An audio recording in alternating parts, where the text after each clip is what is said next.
खुशी Malangia recording studio के शानदार प्रस्तुति। घर में जखन घुसलिया तोरा हल्ला करके तोर भाई गे, घर में जखन घुसलिया तोरा हल्ला करके तोर भाई गे, झाड़ू बढ़नी से खूबे पिटल को छौरिया तोहर माई गे, झाड़ू बढ़नी से खूबे पिटल को छौरिया तोहर माई गे, घर में जखन घुसलिया तोरा हल्ला करके तोर भाई गे, घर में जखन घुसलिया तोरा हल्ला करके तोर भाई गे, झाड़ू बढ़नी से खूबे मारल को छौरिया तोहर माई गे, झाड़ू बढ़नी से खूबे पिटल को छौरिया तोहर माई गे,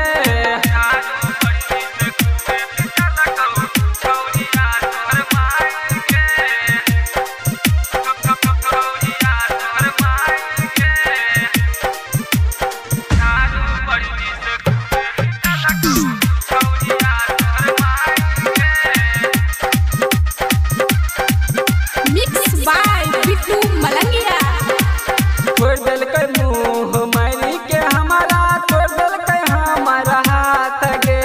बड़ा पछताए छियौ गे छौरी मानी के तोहर बात गे, होइया बारा दर्द गे हमारा, होइया बारा दर्द गे हमारा, अब यारो आई गे, झाड़ू बढ़नी से लका पिटल को छौरिया तोहर माई गे, झाड़ू बढ़नी से लका पिटल को छौरिया तोहर माई गे,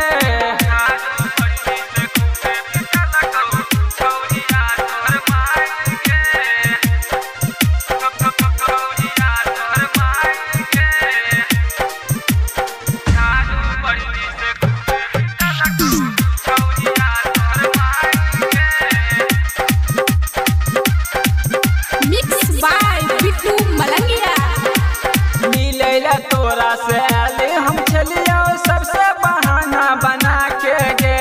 तोहर भाई देखै छेलो छत पर सोनुका के गे, अरुण भरोसा रंजन संगे बिटू मलंगिया कमल से संगे कृष्णा गेले धराई गे, झाड़ू बढ़नी से लका पिटल को छौरिया तोहर माई गे, झाड़ू बढ़नी से खूबे पिटल को छौरिया तोहर माई गे, घर में जखन घुसलिया तोरा हल्ला करके तोहर भाई गे, घर में